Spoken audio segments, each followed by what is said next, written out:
사랑이라는 주제를 가지고 우리가 2022년을 시작하고 있는데 네 번째 시간이죠.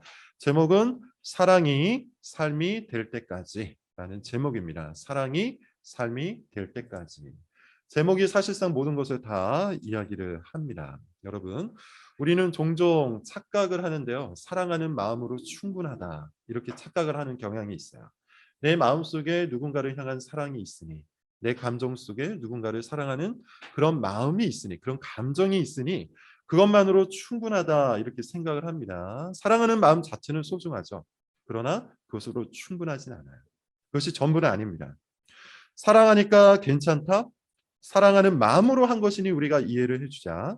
사랑을 위해서 한 말이니 그냥 받아주자. 뭐 이렇게 우리가 종종 생각을 하고 그렇게 착각을 하기도 하는데 사실 성경을 통해서 우리가 탐구하고 있는 사랑의 모습은 그렇지 않습니다. 사랑이라는 마음이나 사랑이라는 감정만으로는 충분하지가 않다는 거예요.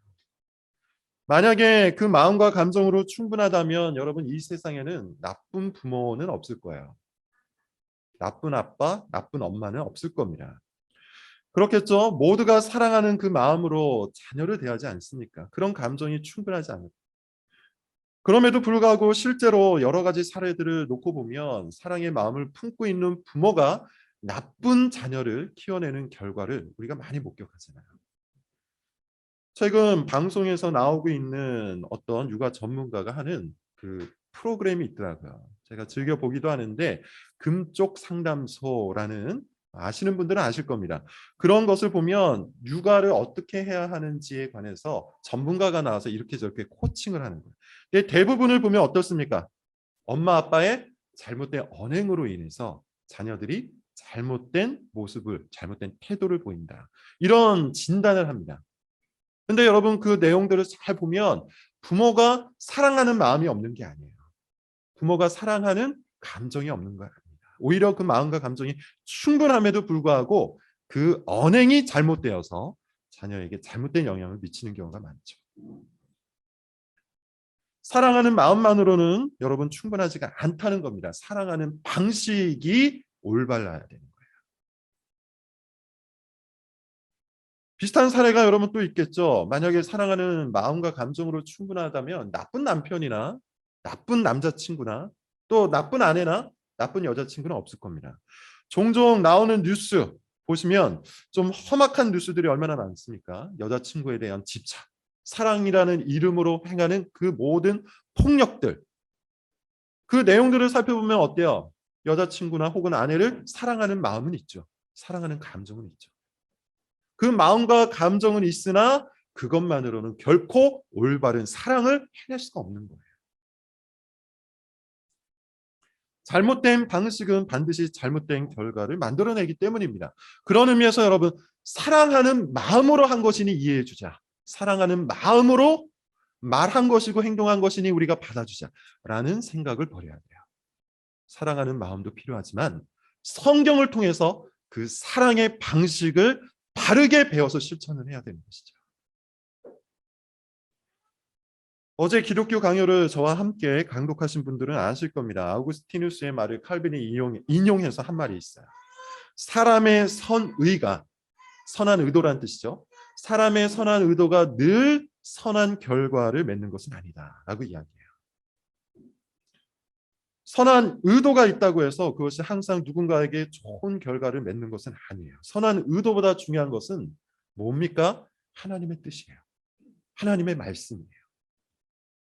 왜냐하면 사람의 마음속에서 나오는 선한 의도는 완전히 선한 것일 수가 없기 때문이죠. 사람의 심령은 부패해 있고 비록 우리가 그리스도를 믿음으로 이 부패한 심령으로부터 변화되고 있지만 여전히 오염되고 왜곡되어 있기 때문에, 그리고 우리의 지혜에 한계가 있기 때문에 우리의 선한 의도가 항상 선한 결과와 열매를 맺는 건 아닙니다. 오직 주의 말씀만이 선한 열매를 맺는 거예요.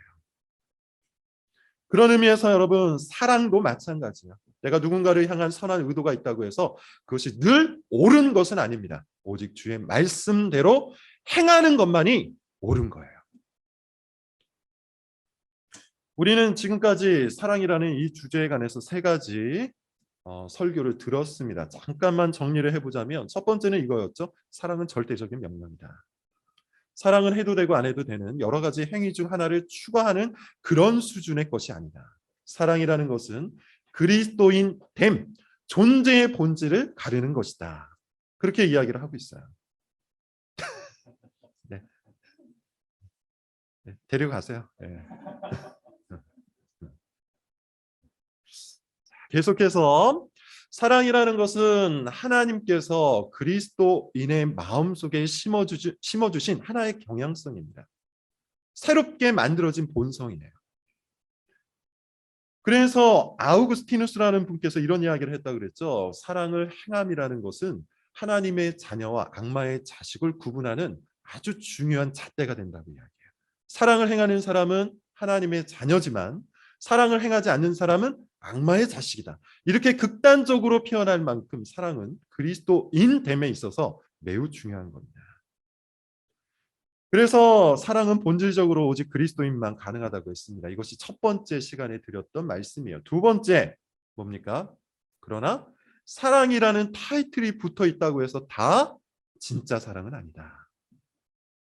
두 가지 사랑이 있다고 했어요. 하나는 세상으로부터 온 사랑이에요. 세상으로부터 온 사랑은 내용이 어떻습니까? 육신의 정욕입니다. 안목의 정욕입니다. 이생의 자랑입니다.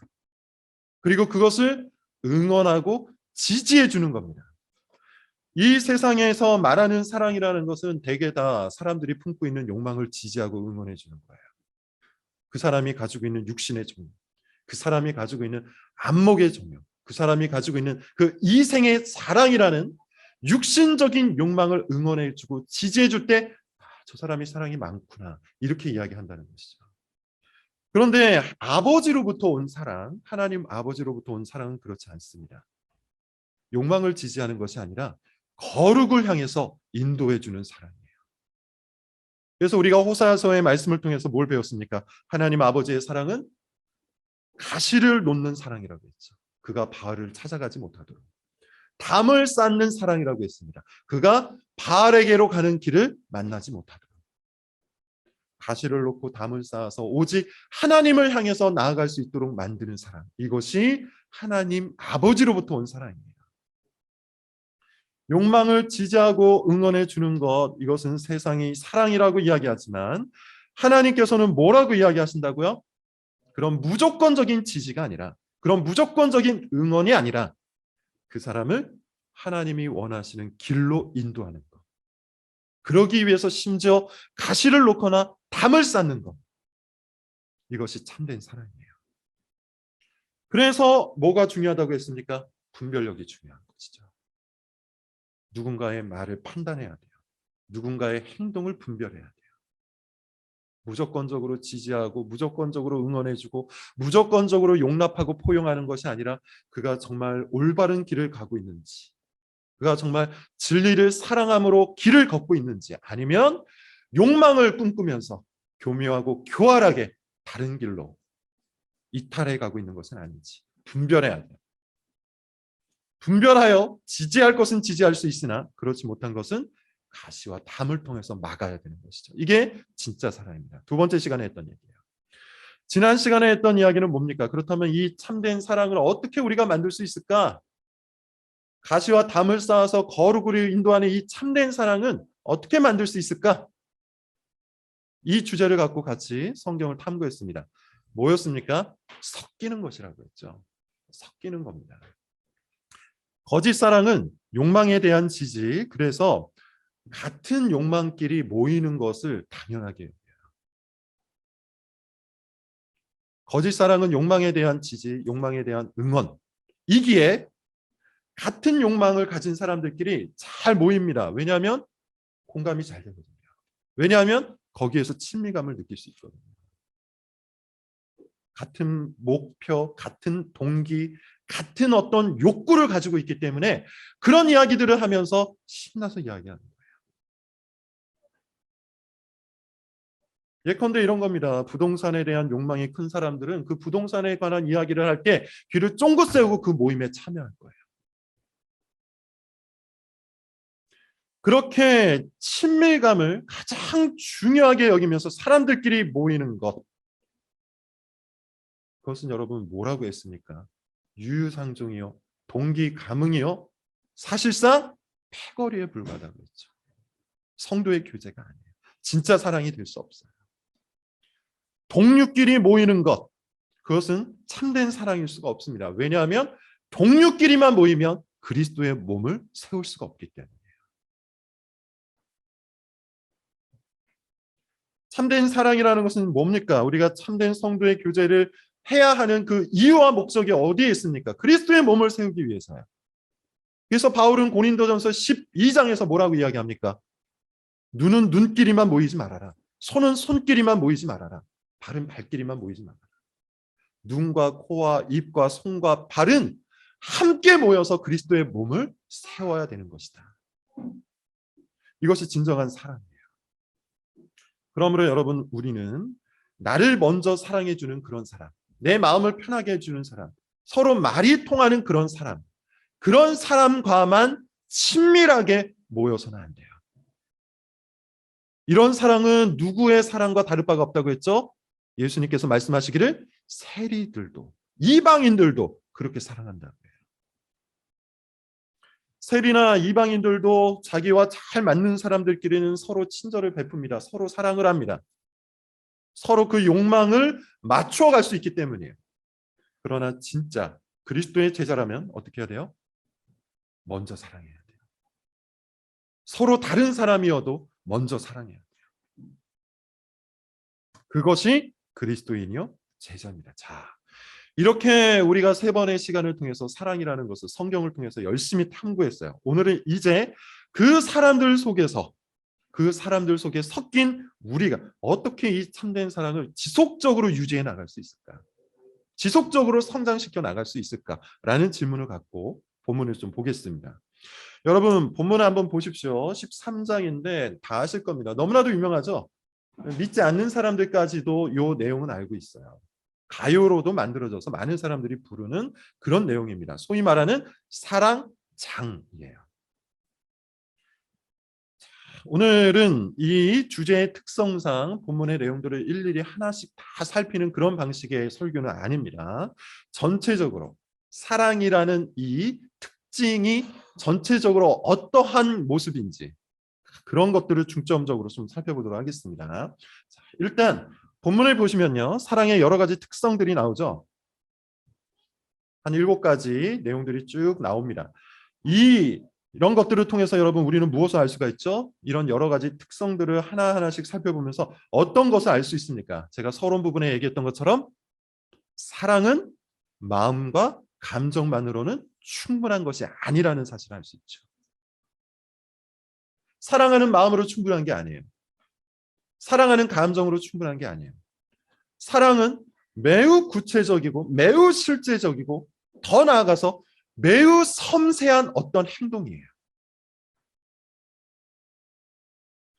뭐라고 이야기하고 있습니까? 사랑이라는 것은 감정과 마음이 아니라 오래 참는 행동이 필요하답니다. 온유한 성품이 필요하답니다. 그리고 어떤 행동을 하지 말아야 되는데 어떤 행동들이죠? 시기하지 말아야 돼요. 교만하지 말아야 돼요. 자랑하지 말아야 돼요. 분노하지 말아야 됩니다. 무례히 행하지 말아야 되고 자기 유익을 구하지 말아야 돼요.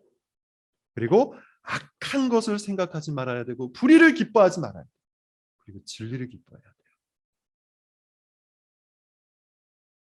사랑은 마음이나 감정 속에만 머물러 있는 것이 아니라 반드시 매우 구체적이고, 다시 이야기하자면 아주 섬세한 방식으로 채워나가는 거예요. 단지 한두 가지 행동을 하는 것이 아니죠. 단지 한두 가지 마음과 감정을 가지고 있는 것이 아니죠. 누군가를 대상으로 할 때 그를 위해서 혹은 그를 향해서 섬세한 행동이 동반되어야 한다는 것이죠. 그런 의미에서 사랑은 디테일합니다. 사랑은 디테일해요. 우리가 종종 착각하는 것이죠. 사랑은 한 가지 방식, 무조건적인 응원이나 무조건적인 지지, 이런 걸로 착각하는 경우가 굉장히 많은데, 제가 종종 이야기합니다. 제가 강의 시간이나 설교 시간에도 여러 번 말씀을 드렸던 기억이 있어요. 이렇게 하는 게 가장 쉬워요. 사실상 방치거든요. 사실상 내버려 두는 것이거든요. 원하는 게 있는가? 원하는 대로 하라. 바라는 것이 있는가? 바라는 대로 하라. 욕망하는 것이 있는가? 욕망하는 대로 하라. 가장 쉬운 방식의 사랑입니다. 그러나 우리가 성경이 말하는 방식으로 사랑하려면 어떻게 합니까? 말씀드린 것처럼 매우 섬세해야 돼요. 매우 구체적이에요. 매우 실제적이에요. 그런 행동이 수반되어야 돼요. 그리고 심지어 각 사람마다 다르게 발현되어야 돼요. 각 사람마다, 각 상황마다 다르게 적용되어야만 한다는 것이죠. 예수님을 여러분 한번 생각을 해보실까요? 예수님은 많은 사람들을 대하셨죠. 공생애를 하시면서 수많은 사람들을 만나셨고 수많은 사람들에게 사랑을 드러내셨어요. 그런데 모든 이들에게 다 똑같은 방식이었나요? 그렇지 않습니다. 제자들을 대하는 방식이 달랐어요. 무리를 대하는 방식이 달랐어요. 위선자, 바리새인을 대하는 방식도 달랐어요. 그리고 죄인을 대하는 방식도 달랐어요.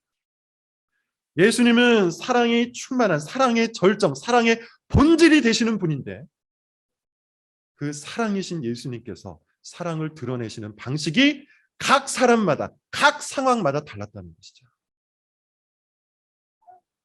그런 의미에서 사랑에는 반드시 뭐가 필요하냐면 지혜가 필요한 겁니다.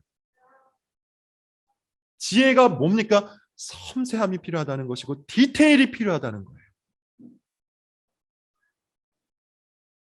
잠언을 여러 번 한번 보십시오. 우리가 잠언도 몇 년에 걸쳐서 계속해서 살펴보고 있는데 지혜의 책이잖아요. 그런데 여기에서도 우리에게 계속해서 뭘 이야기합니까? 현명한 자를 대하는 방식과 미련한 자를 대하는 방식이 달라야 한다고 가르치고 있죠. 의로운 사람을 대하는 방식과 악한 사람을 대하는 방식이 달라야 한다고 이야기해요. 경건한 사람을 대하는 방식과 교활한 사람을 대하는 방식이 달라야 한다고 합니다. 다 똑같지가 않아요. 무조건적인 응원과 무조건적인 지지가 사랑이 아니에요. 그것은 가장 쉬운 방식에 어떤 의미에서는 그냥 자기가 편한 대로 행동하는 거에 불과해요. 우리가 진짜 사랑을 하고자 한다면, 우리가 정말로 사랑을 하고자 한다면 그 사람에 맞게, 그 상황에 맞게 지혜를 만들어서 사랑을 해야 됩니다.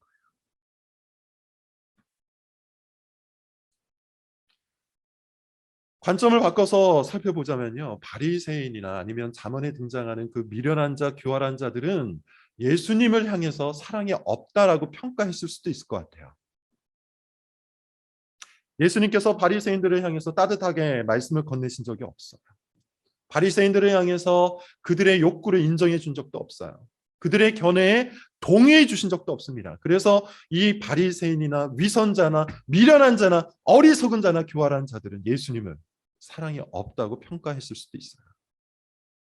그러나 여러분 우리가 다 알다시피 예수님이 사랑이 없는 분입니까? 예수님은 사랑 그 자체가 되시잖아요. 사랑의 절정이요 본질이요 원형이시잖아요. 그러므로 여러분 우리가 정말 사랑을 하고자 한다면 참된 사랑을 유지하고 성장시키고자 한다면 예수님을 본받아야 됩니다. 예수님을 본받아 지혜롭게 사랑을 해야 돼요. 오늘 본문을 보십시오. 6절을 한번 중점적으로 보십시오. 뭐라고 얘기합니까? 불의를 기뻐하지 아니하며 진리와 함께 기뻐한다. 이것이 사랑이랍니다. 불의를 행하는 자편에서는 우리가 그것을 기뻐하지 않을 때, 동의해 주지 않을 때, 지지하고 응원해 주지 않을 때 우리를 사랑이 없다고 평가할 수도 있을 거예요. 그러나 진짜 사랑은 불의를 기뻐하지 않는 겁니다. 지지하지 않는 겁니다. 불의에 공감해 주지 않는 겁니다. 그들이 비록 왜 우리 욕구를 지지하지 않는가, 왜 우리 욕구를 인정해 주지 않는가, 그렇게 악다구니를 쓴다 할지라도 참된 사랑을 하는 사람은 불의를 기뻐할 수 없어요. 진짜 사랑은 진리와 함께 기뻐하기 때문이에요. 진리를 동의하고 진리에 공감하고 진리를 지지하고 진리를 응원하기 때문에 불의한 사람들을 인정할 수가 없는 거예요. 최근 이런저런 교회 소식을 여러 목사님들께 들은 적이 있습니다. 그래서 그 가운데 어떤 교회 소식을 들은 적이 있는데요. 그 교회에 어떤 집사님이 한번 오셨답니다. 근데 이분이 굉장히 영향력이 있대요. 영향력이 있고 돈도 많고 힘도 있고 뭐 사회적인 명망도 있는 그런 분이셔서 처음에는 그 교회 목사님께서 굉장히 잘 포용해주고 또 응원해주면서 교회 일꾼으로 삼으려고 했답니다. 작은 교회였대요. 그런데 이분께서 그 작은 교회에서 이제 자기 영향력을 점점 늘려가고 그 새를 불리면서 많은 사람들을 포섭을 했답니다. 뭐 믿음이 연약한 사람들에게 뭐 이런저런 방식을 통해서 포섭을 한 것이죠. 그래서 자기 사람을 많이 만들어내기 시작하자 이제 전횡을 저지르기 시작하는 거예요. 목사님과 그 사모를 자기 마음대로 좌지우지하려고 한 것이죠. 안타깝게도 이 그 교회 목사님께서는 그런 사람조차도 어떻게 해서든지 품어줘야 한다 이렇게 생각을 하고 받아주고 또 응원해주고 지지해주는 그런 방식으로 사랑을 드러냈답니다. 근데 결과가 어떻게 됐냐 하면 그 집사님을 중심으로 이 목사님을 쫓아냈대요. 어떤 의미에서는 이 악한 사람이 교회를 장악한 겁니다. 그리고 지금도 자기 입맛에 맞는 목사를 찾고 있답니다. 굉장히 안타까운 사연인데요. 여러분 이것이 진짜 사랑일까요? 이런 방식의 사랑이 진짜일 수 있을까요? 악한 사람, 불의한 사람, 교활한 사람을 그냥 포용해주고 내버려두고 하고 싶은 모든 것들을 하도록 넓게 넓게 받아주는 것이 진짜 사랑일 수 있을까요? 그렇지 않다는 것이죠. 우리가 정말로 교회를 사랑한다면, 우리가 정말로 성도를 사랑한다면, 우리가 정말로 하나님을 사랑한다면 불의를 기뻐해서는 안 돼요.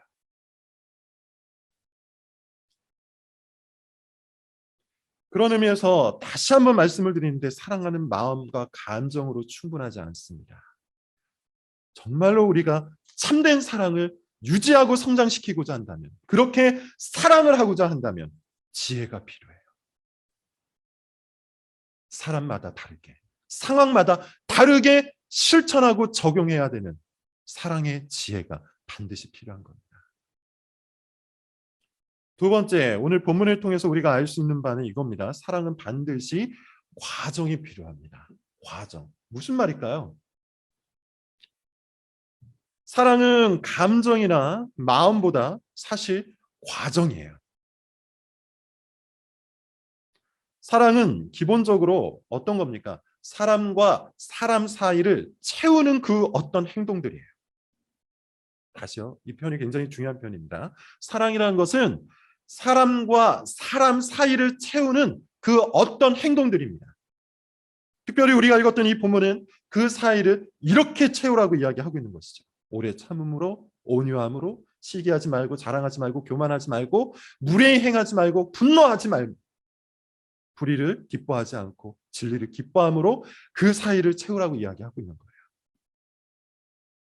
그런 의미에서 여러분 이런 표현은 사실 잘못된 겁니다. 무슨 말인지는 알겠지만 이런 표현들은 올바른 표현이라고 할 수 없어요. 난 음식을 사랑해. 난 어떤 음식을 사랑해. 난 여행을 사랑해. 난 돈을 사랑해. 이런 표현들은 사실 엄밀한 관점에서 보면 언어적으로 잘못된 이야기예요. 무형의 존재 그리고 무생물 사이를 내가 채울 수 있는 것이 없잖아요. 이건 그저 감정뿐이죠. 내가 돈을 좋아하는 감정만 있는 거예요. 내가 어떤 음식을 좋아하는 감정만 있는 거예요. 그것은 엄밀한 의미에서는 사랑이라고 볼 수 없습니다. 채워나갈 것이 없잖아요. 왜 이런 말을 쓰는지는 알겠지만 사실 그럼에도 불구하고 우리는 이런 용법을 통해서 사랑이라는 것을 잘못 배우고 있기 때문에 이에 대해 점검을 할 필요가 있는 거예요. 이런 방식으로 사랑이라는 언어를 사용하다 보니 어떤 생각이 자꾸 드는 겁니까? 저 사람과 나 사이에도 채워나가야 될 무엇인가가 있기보다는 오직 감정만 존재한다라는 생각이 드는 거예요. 예컨대 내가 담배를 사랑해요. 술을 사랑해요. 여기에는 여러분 채워나갈 것이 하나도 없죠. 뭐만 있습니까? 선호도, 기호도만 있을 뿐이에요. 근데 마치 그런 것처럼 나는 아내를 사랑하고 나는 자녀를 사랑해 라는 식으로 이해하고 그렇게 언어를 쓰는 사람들이 있다는 거예요. 자기가 즐기고 싶을 때 즐길 수 있는 것. 자기가 원할 때 그런 마음이 들 때 좋아할 수 있는 것. 이걸 사랑이라고 믿는 겁니다. 그러나 여러분 사랑은 그렇게 자기의 기호와 취향에 맞게 취사 선택할 수 있는 것이 아니에요. 사랑은 사람과 사람 사이를 채워나가는 행위의 과정들이에요. 본문을 보세요. 제가 아까 말한 것처럼 뭘 채우라고 합니까? 온유함을 채우랍니다. 오래 참음을 채우랍니다. 시기하지 말고 질투하지 말고 교만하지 말고 자랑하지 말고 무례히 행하지 말고 분노하지 말면서 그 사람과 나 사이를 채워나가랍니다. 그 사람의 성격 중에 내가 좋아하는 것만 좋아하지 말고 그 사람과 나 사이에 벌어져 있는 그 간격을 이와 같은 성품으로 이와 같은 행위로 채워나가랍니다. 사랑이라는 것은 그 사람과 나 사이에 이와 같은 것들을 차곡차곡 쌓아나가는 과정이에요. 그래서 반드시 과정이 필요하고 그래서 반드시 시간이 필요하고 그래서 반드시 노력이 필요하고 훈련이 필요한 겁니다.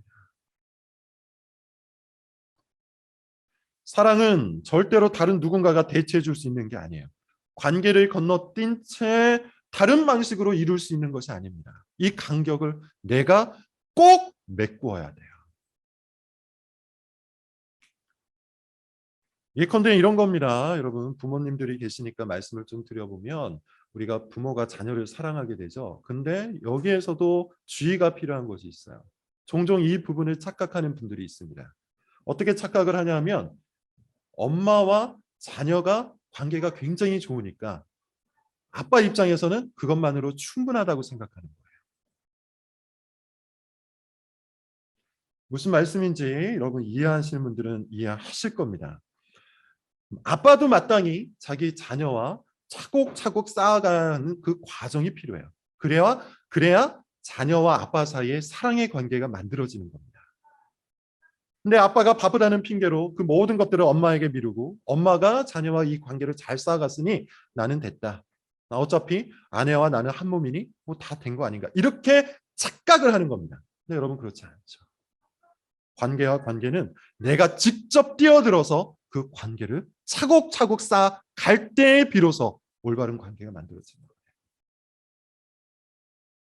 사실 이 원리는요. 신앙에도 마찬가지로 적용될 수 있어요. 내 아내가 신앙생활 열심히 한다고 해서 내가 하나님과의 관계에서 특별하게 뭔가 변화되는 게 있습니까? 내 부모님이 신앙이 참으로 특심하다고 해서 나와 하나님 사이의 그 관계가 변화되는 게 있습니까? 없어요. 하나님과 나 사이의 이 관계는 내가 하나님과의 그 간격 속에서 차곡차곡 쌓아가는 과정이 꼭 있어야만 하는 거예요. 그것이 사랑입니다.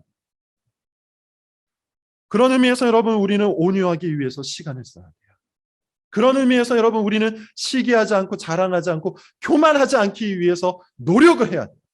그런 의미에서 우리는 성내지 않고 무례히 행하지 않고 자기 유익을 구하지 않기 위해 이 과정을 그 사람과 함께 단단하게 메꾸어 가야 되는 거예요.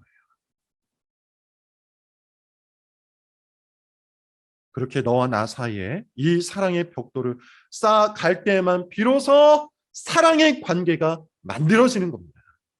다른 누군가가 대체할 수가 없어요. 마지막으로 오늘 본문을 통해서 우리가 살펴볼 수 있는 것은 사랑은 이벤트가 아니라 생활 방식이라는 것이죠. 7절과 8절 우리 같이 한번 읽어보겠습니다. 7절 8절입니다. 시작. 모든 것을 참으며 모든 것을 믿으며 모든 것을 바라며 모든 것을 견디느니라. 사랑은 언제까지나 떨어지지 아니하. 예언도 패하고 방언도 그치고 지식도. 저는 여기에서 무엇을 주목하길 원하냐면 모든 거예요. 사랑이라는 것은요. 어떤 한 가지만 견디는 게 아닙니다. 사랑이라는 것은 어떤 하나만 믿는 것이 아닙니다. 사랑이라는 것은 여러 가지 중에 어떤 한 가지만을 바라보는 게 아닙니다. 사랑이라는 것은 모든 것을 견디고 모든 것을 믿고 모든 것을 바라보는 거예요. 우리의 모든 생활 방식이 사랑으로 집중되어야 한다는 겁니다. 한두 사람에게만 사랑을 적용한다? 그것은 온전한 사랑의 모습이 아니에요. 가족에게만 사랑을 적용한다? 그것도 온전한 사랑의 모습이 아니에요. 친구에게만, 나와 맞는 사람과만 사랑을 적용한다? 그것도 온전한 사랑의 모습이 아니에요. 우리는 모든 순간, 모든 사람들에게 우리의 모든 생활 방식으로 사랑을 실천해야 돼요. 우리의 삶 전부가, 우리의 생활 전부가 사랑이 될 때까지 우리가 힘을 써야 한다는 것이죠. 8절을 보면 그래서 이런 얘기를 하는 겁니다. 예언도 폐하고 방언도 그치고 지식도 폐한다. 언제 그런 일이 벌어진답니까? 예수 그리스도께서 이 땅에 오시는 바로 그때에, 하나님의 나라가 이 땅에 완성되는 그때에 이런 일들이 다 없어진대. 우리가 궁금해했던 모든 신령한 지식에 대해서 우리는 모든 것들을 얻게 될 거예요. 완벽한 이해를 하게 될 겁니다. 궁금했던 모든 것들의 의문이 풀리게 될 겁니다. 그런데 그 순간에도 우리의 생활 방식은 무엇이 된다고 합니까? 사랑이에요. 그러므로 여러분, 사랑이라는 것은 이 땅에서만 통용되는 생활 방식이 아니라 영원토록, 하나님 나라에서 영원토록 통용되는 생활 방식인 겁니다. 늘 사랑하고, 늘 사랑으로 충만하고, 늘 사랑으로 사람들을 대해야 한다는 것이죠. 말씀을 맺겠습니다. 여러분, 오늘 본문의 제목, 오늘 설교의 제목을 다시 한번 생각해 보세요. 사랑이 삶이 될 때까지예요. 우리는 사랑이 삶이 될 때까지 힘을 써야 돼요. 섬세해야 됩니다. 디테일해야 합니다. 지혜를 갖고 사랑해야 합니다. 모든 사람, 모든 상황에서 똑같은 사랑의 방식이 아닌 각 사람에게 맞게, 각 상황에 맞게 지혜를 발휘해서 사랑을 해야 돼요. 또한 사랑은 과정입니다. 감정이 아니라 과정입니다. 사람과 사람 사이에 사랑이라는 이 성품을 차곡차곡 쌓아가는 그 과정들이, 그 시간들, 그 노력들이 우리에게 필요해요. 그럴 때에만 진정한 사랑의 관계를, 단단한 사랑의 관계를 우리가 맺어갈 수가 있는 것이죠. 그리고 마지막으로 사랑은 생활 방식이라고 했죠. 언제 어느 때 한번 사랑하고 끝나는 것이 아니라 우리의 삶 전부가 생활 방식이 사랑이 되어야 돼요. 왜냐하면 천국은 사랑의 나라이기 때문입니다. 그러므로 여러분, 여러분들에게 권면하고 싶은 것은 이겁니다. 사랑을 훈련합시다. 사랑을 연습합시다. 스스로의 사랑에 만족하지 마십시오. 스스로의 감정에 만족하지 마십시오. 스스로의 방식에 여러분 교만하게 거기에 머물러 있지 마십시오. 지금 현재 여러분들이 하고 있는 그 사랑의 방식이 옳다고 확신하지 마십시오. 성경이 말하는 하나님의 사랑의 방식을 우리가 배우고 탐구하고 훈련하고 연습하여서 예수님처럼 사랑을 해야 합니다. 우리가 하나님의 말씀에 우리 삶의 기초, 우리 생활의 기초, 곧 사랑이라는 생활 방식이 되기를 원하는 마음으로 힘을 쓴다면 성령께서 도우실 겁니다. 성령께서 우리의 심령을 사랑으로 채우실 것이고 우리의 삶을 사랑이 될 때까지 인도해 주실 겁니다. 이것을 믿음으로 여러분 마지막까지 이 사랑을 위하여 살아갈 수 있기 바랍니다. 기도하겠습니다.